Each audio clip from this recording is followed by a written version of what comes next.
यूहन्ना 16 अध्यायको 1 देखि 15 का पदहरू हामीले पढेका छौँ।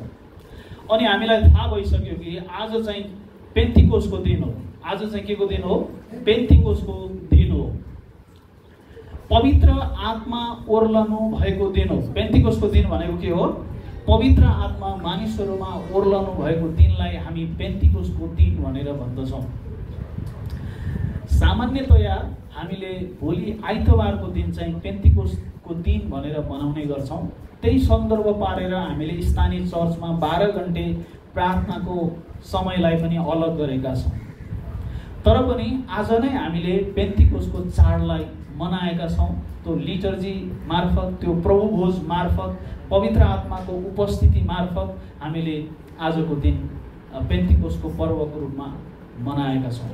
प्रभु येशू ख्रीष्ट जब पुनरुत्थान हुनुभयो, पुनरुत्थान हुनु भएर उहाँ स्वर्गारोहण हुनुभएको 10 दिन पछाडि है, पुनरुत्थान हुनु भएर स्वर्गारोहण हुनुभएको 10 दिन पछाडि चाहिँ पवित्र आत्मा प्रेरितहरूमाथि आउनुहुन्छ है। पवित्र आत्मा चाहिँ प्रेरितहरूमाथि आउनुहुन्छ र प्रेरितहरूमाथि जब पवित्र आत्मा आउनुहुन्छ त्यस पछाडि त्यहाँ परमेश्वरले आफ्नो शक्ति पठाउनुहुन्छ र मण्डलीलाई अझ व्यवस्थित बनाउनुहुन्छ, मण्डलीलाई अझ शक्तिशाली बनाउनुहुन्छ, मण्डलीलाई अझ धेरै दृढ सङ्कल्पित र जस्तो सुकै कुराको लागि पनि सामना गर्न सक्ने प्रकारको चाहिँ परमेश्वरले के गर्नुहुन्छ?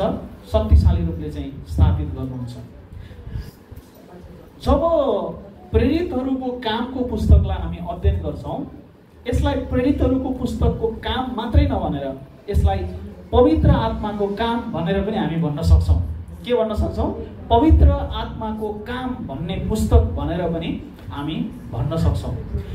यहाँ मूल रूपमा पहिलो अध्यायदेखि अन्तिम अध्यायसम्म पवित्र आत्माले कसरी काम गर्नुभयो अनि मण्डली कहाँसम्म गए र मण्डलीले के यो संसारमा काम गर्यो भन्ने बारेमा चाहिँ हामी प्रेरितको 1 अध्यायदेखि अन्तिम अध्यायसम्म ती विवरणहरू देख्न सक्छौँ।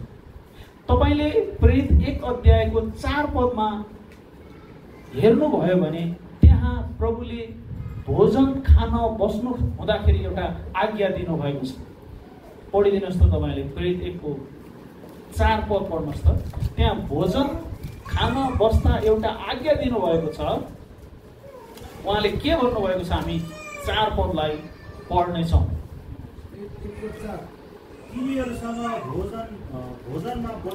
तिनीहरूसँग भोजनमा बस्नु हुँदा उहाँले तिनीहरूलाई यस्तो आदेश दिनुभयो, तिमीहरू यरुशलेमबाट कतै पनि नजाओ, तर पिताले गर्नुभएको प्रतिज्ञाको प्रतीक्षा गर। यसबारे तिमीहरूले मबाट सुनिसकेका छौ। अब यहाँ के भनिएको हो हामीले त्यो थाहा पाउनुपर्छ। वास्तवमा प्रेरितहरू र झन्डै 120 जनाको संख्यामा रहेका मानिसहरू माथिल्लो कोठामा बसिरहेका थिए।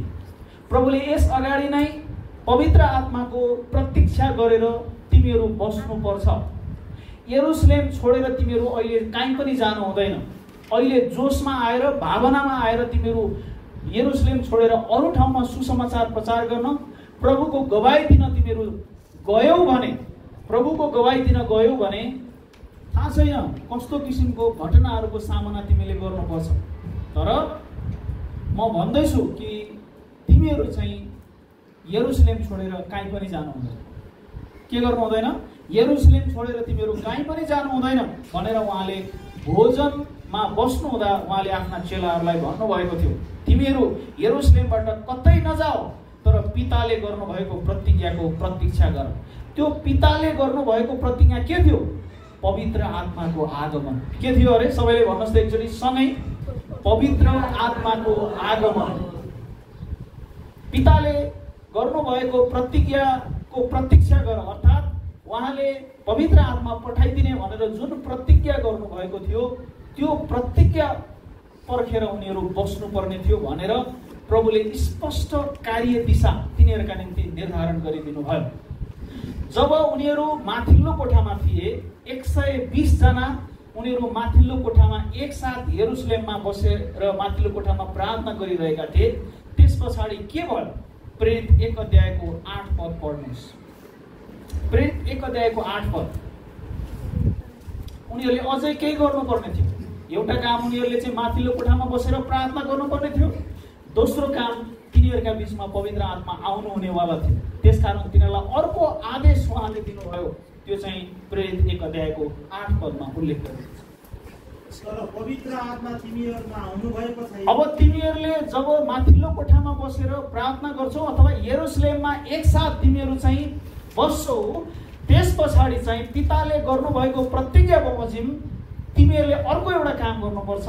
त्यो चाहिँ के हो भने पवित्र आत्मा तिमीहरूमा आउनु भए पछाडि तिमीहरूले शक्ति पाउनेछौ। पवित्र आत्मा तिमीहरूमा आउनु भएपछि तिमीहरूले के गर्नेछौ? शक्ति पाउनेछौ।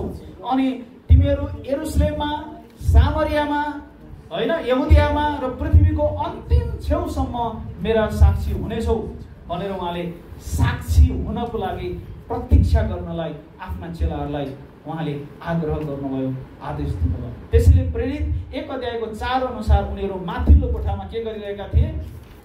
पवित्र आत्माको प्रतीक्षा गरिरहेका थिए। अनि उनीहरूलाई थाहा छैन के हुनेवाला छ। अब माथिल्लो तलामा बसेर प्रार्थना गर्दा के हुनेवाला छ भनेर उनीहरूलाई थाहा छैन। त्यस पछाडि 8 पदमा फेरि प्रभुले भन्नुहुन्छ, अब अनि पवित्र आत्मा आउनु भएपछि तिमीहरूले शक्ति पाउनेछौ। यो बेलासम्म चेलाहरू कमजोर महसुस गरिराखेका छन्। हामीलाई थाहा छ यसको नेतृत्व पत्रुसले गरिराखेका छन्। तर पनि के भइराखेको छ भन्दा उनीहरूले आफैलाई कमजोर महसुस गरिराखेका छन्। किनभने उनीहरूका प्रभु, गुरु र स्वामी स्वर्गारोहण हुनुभएको छ। अब उहाँ हाम्रो साथमा हुनुहुन्न। त्यसकारणले उनीहरूका प्रभु, गुरु र स्वामी स्वर्गारोहण हुनुभएको कारण उनीहरूले आफूलाई एक्लो महसुस गरिराखेका छन्। अब के गर्ने होला? सरकारले धरपकड गर्ने हो कि अथवा हामीलाई मानिसहरूले आएर जिउँदै जलाएर मार्ने हुन् कि कसरी हामीले यस्तो कुराहरूको सामना गर्ने? उनीहरूलाई एउटा ठुलो डर थियो। अनि प्रभुले भोजनमा बस्नु हुँदा भन्नुभएको थियो कि पिताको प्रतिज्ञा बमोजिम तिमीहरू यरुशलेम छोडेर कहीँ नगइकन एकसाथ एकै ठाउँ बसिराख्नु पर्दछ। जब पवित्र आत्मा तिमीहरूमा आउनुहुन्छ अनि तिमीहरूले के पाउनेछौ? शक्ति पाउनेछौ। अनि तिमीहरू शक्ति पाएपछि चाहिँ तिमीहरूले के गर्नेछौ? यरुशलेमको बाहिर पनि तिमीहरू निस्केर जानेछौ। तिमीहरू यहुदियाको बाहिरी क्षेत्रहरूमा पनि गएर तिमीहरूले चाहिँ साक्षी दिन सक्नेछौ। तिमीहरू सामरियाका गाउँ बस्तीहरूमा गएर पनि साक्षी दिन सक्नेछौ। त्यति मात्रै होइन, पृथ्वीको अन्तिम छेउसम्म पनि मेरा साक्षी हुनेछौ उहाँले भन्नुभयो। जब यसरी उहाँले प्रतिज्ञा गर्नुभयो त्यस पछाडि के भयो? 2 पदको 1, 2, 3 पद 4 पदसम्म तपाईहरुले पढ्नुहोस्। एकजनाले पढिदिनुहोस् त। प्रेरित 2 अध्यायको 1, 2, 3, 4 पद। जब पेन्तिकोसको दिन आयो, अनि यहाँ 2 अध्यायको 1 पदमा उल्लेख गरेको छ जब पेन्तिकोस आयो। यो पेन्तिकोस भनेको चाहिँ स्वर्गारोहण हुनु भए पछाडिको 10 दिनको अवधि, जसलाई पेन्तिकोसको समय हामीले भन्न सक्छौं। अनि त्यहाँ के भएको छ? जब पेन्तिकोसको दिन आयो तिनीहरू सबै एकै ठाउँमा भेला भए। तिनीहरू सबैजना एकै ठाउँमा भेला भएर बसिराखेका थिए। स्वर्गबाट अचानक ठुलो अनि एउटा अचम्मको काम भयो। स्वर्गबाट एउटा ठुलो बतासको झोक्का जस्तै एउटा आवाज आयो। अनि तिनीहरू 120 जना जति सँगसँगै बसेको कोठामा के आयो त? एउटा ठुलो आवाज आयो, बतासको झोक्का जस्तै लपेटेर एउटा आवाज आयो र तिनीहरू बसेको घर पुरै भरिदियो। आगोका जिब्राहरू जस्ता तिनीहरूका देखा अनि आगोका जिब्राहरू जस्ता तिनीहरू कहाँ देखा परे र भाग भयो। अनि ती प्रत्येकमाथि भाग भएर के गरे? देखा परे अनि हरेक माथि बसे। अनि तिनीहरू सबैजना पवित्र आत्माले भरिए। पवित्र आत्माले भरिए। पवित्र आत्माले तिनीहरूलाई दिनु। अनि पवित्र आत्माले तिनीहरूलाई दिनुभएको उच्चारण बमोजिम तिनीहरू अन्य भाषामा अनि उनीहरूले अन्य भाषाहरूमा बोल्न सुरु गरे। पवित्र आत्मा जब प्रेरितहरूमाथि लगायत अरू 120 जनामाथि भाग भएर आगोको झोक्का जस्तै, हैन, आगोको जिब्रा जस्तै र बतासको झोक्का जस्तै भएर प्रत्येक मानिसहरूमाथि पवित्र आत्मा ओर्लनु भयो।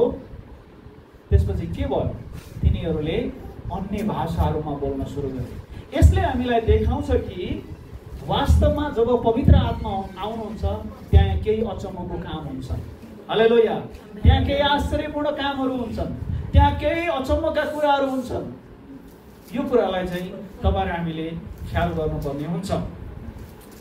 अनि त्यहाँ अन्य भाषाहरूको काम भयो अथवा मानिसहरू अन्य भाषाहरूमा बोल्न सुरु गरे। कहिल्यै नसुनेका भाषाहरू बोल्न सुरु गरे, कहिल्यै नबोलेका भाषाहरू त्यहाँ बोल्न सुरु गरे। पवित्र आत्माले दिएको उच्चारण बमोजिम तिनीहरूले अन्य भाषाहरूमा कुराकानी गर्न सुरु गरे। पवित्र आत्मा अहिले हामीहरूसँग हुनुहुन्छ र उहाँले तपाईँ र मेरो जीवनमा काम गर्न चाहनुहुन्छ। उहाँले प्रतिज्ञा गर्नुभयो बमोजिम पवित्र आत्मालाई उहाँले छोडिदिनु भएको छ। चर्चको वृद्धि पवित्र आत्माको कारणले भएको हो, मानिसहरूको कारणले होइन। हालेलुया। मानिसको कारणले गर्दाखेरि चर्चको वृद्धि भएको होइन, पवित्र आत्माको कारणले गर्दा चर्चको वृद्धि भएको। मानिसहरू निको भएका मानिसहरूको कारणले होइन, पवित्र आत्माको कारणले हो। मानिसहरूलाई चाहिँ पवित्र जीवन जिउनलाई सल्लाह दिने, अगुवाई गर्ने अरू कुराहरूद्वारा होइन, पवित्र आत्माद्वारा नै यो काम पवित्र आत्माले निरन्तर आफ्नो मण्डलीमा, आफ्ना मानिसहरूको बिचमा, आफ्नो समुदाय, चर्च र समुदायको बिचमा र अन्य जातिहरूको बिचमा पनि निरन्तर काम गरिराख्नु भएको छ। त्यसैले गर्दा हामीले ख्याल गरौँ कि यहाँ हामीले यूहन्ना 16 अध्यायमा अहिले भर्खरै मात्रै हामीले हेर्यौँ। अनि पवित्र आत्मा को हुनुहुन्छ है? पवित्र आत्मा को हुनुहुन्छ? पवित्र आत्मा आउनु भएपछि यिनीहरूले शक्ति पाए भनेर हामीले प्रेरितको 1 अध्याय र 2 अध्यायमा हेर्यौँ। अनि पुरै प्रेरितको पुस्तक जब हामी हेर्दै जान्छौँ त्यहाँ पवित्र आत्माले के गर्नुभयो भन्ने बारेमा चाहिँ बताइएको छ। त्यसैले बिलिभर्स इस्टर्न चर्चले प्रेरितको पुस्तकलाई आफ्नो चर्चको मार्गदर्शक सिद्धान्तको रूपमा लिन्छ। यहाँ जे घटनाहरू घटेका छन् ती सबै घटनाहरू हाम्रो चर्चमा घट्नुपर्छ। हालेलुया। ती सबै घटनाहरू हाम्रो चर्चमा घट्नुपर्छ। ती सबै कामहरू परमेश्वरले हाम्रो चर्चद्वारा समुदायमा प्रभाव पार्नुपर्छ भन्ने कुरा हो। त्यसकारण हामीले देख्यौँ पवित्र आत्मा आउनु भए पछाडि उहाँले यो काम गर्नुभयो। तर अब पवित्र आत्मा चाहिँ को हुनुहुन्छ त? यूहन्ना 16 अध्यायको 13 पद कसैले पढिदिनुहोस्। जब उहाँ अर्थात् सत्यका आत्मा आउनुहुन्छ अनि उहाँले सबै प्रकारको सत्यतामा तिमीहरूलाई डोर्याउनु हुनेछ। अनि उहाँ आफ्नो तर्फबाट बोल्नु हुने छैन। अनि जे उहाँले सुन्नुहुन्छ त्यही बोल्नुहुन्छ र हुन आउने कुराहरू चाहिँ तिमीहरूलाई उहाँले घोषणा गरिदिनु हुनेछ। 13 पद अनुसार उहाँ चाहिँ सत्यको आत्मा हुनुहुन्छ। के हुनुहुन्छ अरे? 13 पद अनुसार चाहिँ पवित्र आत्मा चाहिँ सत्यको आत्मा हुनुहुन्छ। उहाँले कहिले पनि हामीलाई झुट गर्न लगाउनु। अनि कति मान्छेहरू मैले देख्छु म पवित्र आत्माले भरिएको छु भनेर भन्छ, तर कैयौं दिन भइसकेको छ उनीहरूले चाहिँ नि मानिससँग सम्बन्ध बिगारेको। कैयौं समयहरू भएको छ उनीहरूले झुट बोलेको, उनीहरूले चाहिँ पाप गरेको। अहिले एकछिनको उनीहरूले चाहिँ गल्ती गर्छन्, पाप गर्छन्। वास्तवमा पवित्र आत्मालाई झुटा ठहर्याउने त्यस्ता मानिसहरूसँग भने हामी होसियारी हुनुपर्छ। तर पवित्र आत्मा जहिले पनि सत्यका आत्मा हुनुहुन्छ। दोस्रो कुरा, अनि उहाँले जे गर्नुहुन्छ त्यो उहाँले पिताबाट लिएर मण्डलीलाई बताउनुहुन्छ है। पिताबाट लिएर उहाँले मण्डलीलाई बताउनुहुन्छ र उहाँले भन्नुहुन्छ। अनि जे बोल्नुहुन्छ, जे सुन्नुहुन्छ त्यही बोल्नुहुन्छ र हुन आउने कुराहरू चाहिँ तिमीहरूलाई के गर्नुहुनेछ? घोषणा गरिदिनु हुनेछ भनेर यहाँ पवित्र आत्माको बारेमा कुरा गरेको छ। त्यति मात्रै होइन, थुप्रै ठाउँमा उहाँ को हुनुहुन्छ भन्ने कुरा छ। यूहन्नाकै पुस्तकमा पनि हामी देख्छौँ। अझै हामी हेर्दै जाउँ केही पदहरू। यूहन्ना 14 अध्यायको 17 पद। अब पवित्र आत्मा चाहिँ को हुनुहुन्छ त? यिनीहरू सत्यका आत्मा हुनुहुन्छ। यिनी सत्यका आत्मा हुनुहुन्छ जसलाई संसारले ग्रहण गर्न सक्दैन। किनभने संसारले उहाँलाई न त देख्छ न चिन्छ। तिमीहरू उहाँलाई चिन्छौ अनि तिमीहरू उहाँलाई चिन्छौ किनभने उहाँ तिमीहरूसँग बास गर्नुहुन्छ र उहाँ तिमीहरूमा रहनुहुनेछ। अब अझै 18 पद पनि पढिदिनुहोस्।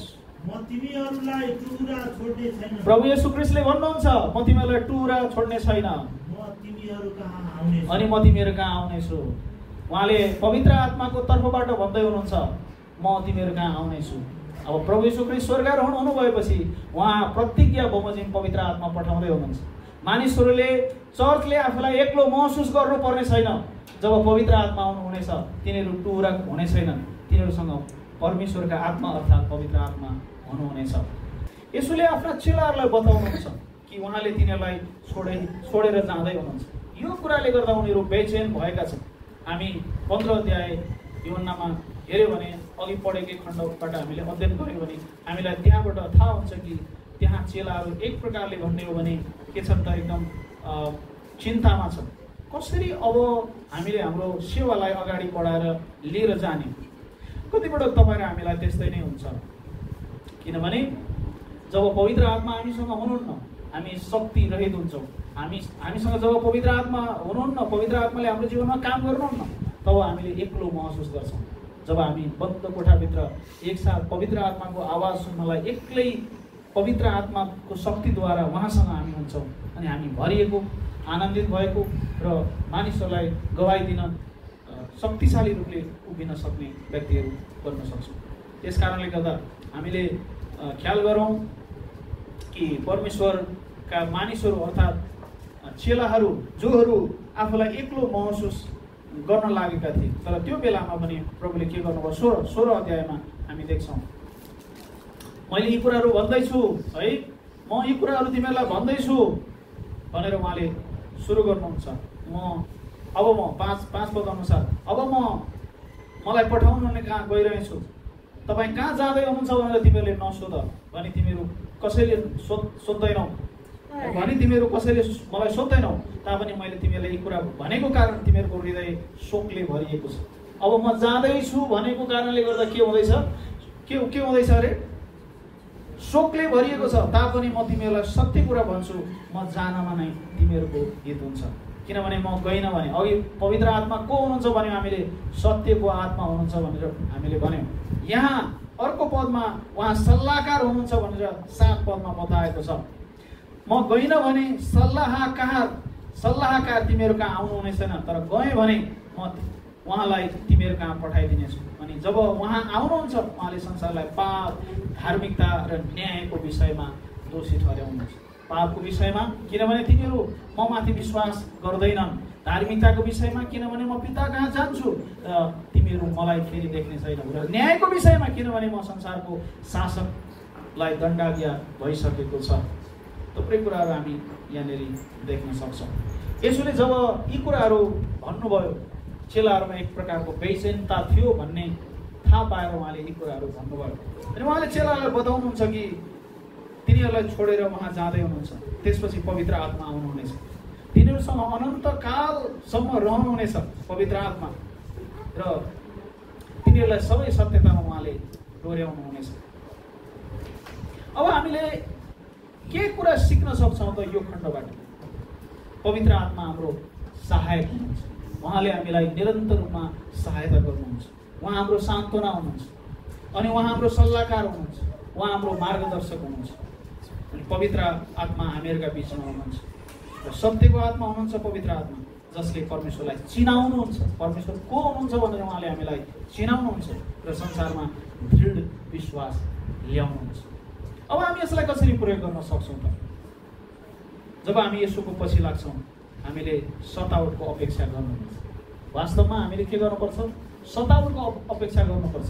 एउटा क्रिस्चियन जीवन दुःख, कष्ट र सतावट नभोगिकन अगाडि जाँदैछ भने बुझ्नुहोस् कि त्यो परिपक्व विश्वासमा परिणत भइसकेको छैन। त्यसैले हामीले सतावटको अपेक्षा गर्नुपर्दछ। दोस्रो कुरा,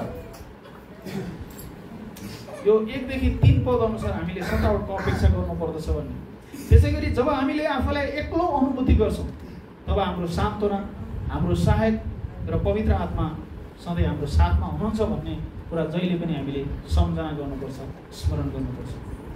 6 देखि 7 पद तपाईँले हेर्नुभयो भने यो कुरा देख्नुहुन्छ।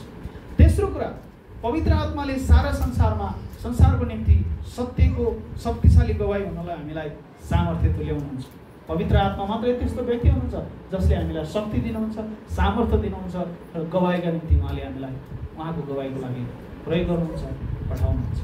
त्यसैले अन्तिम कुरा यही हो कि तपाईँ र हामीले जब पवित्र आत्मा हाम्रो जीवनमा स्वीकार गर्छौँ, पवित्र आत्मालाई हाम्रो जीवनमा भरिन दिन्छौँ, पवित्र आत्मा आउनु र भरिनुमा फरक कुरा। पवित्र आत्मा हामीमा आउनु र पवित्र आत्माले भरिनु भन्ने कुरा चाहिँ के हो? फरक कुरा। जब पवित्र आत्माले हामी भरिन्छौँ अनि हामीले परमेश्वरका काम गर्न सक्छौँ। पवित्र आत्मा प्रभु येशूलाई विश्वास गरेको, ग्रहण गरेको दिनदेखि नै पवित्र आत्मा तपाईँसँग हुनुहुन्छ। तर के कहिल्यै पवित्र आत्माले भरिनु भएको छ? पवित्र आत्माले भरिनु भएको छैन भने तपाईँले पवित्र आत्माले मलाई भरिदिनुहोस् भनेर तपाईँले प्रार्थना गर्नुपर्छ।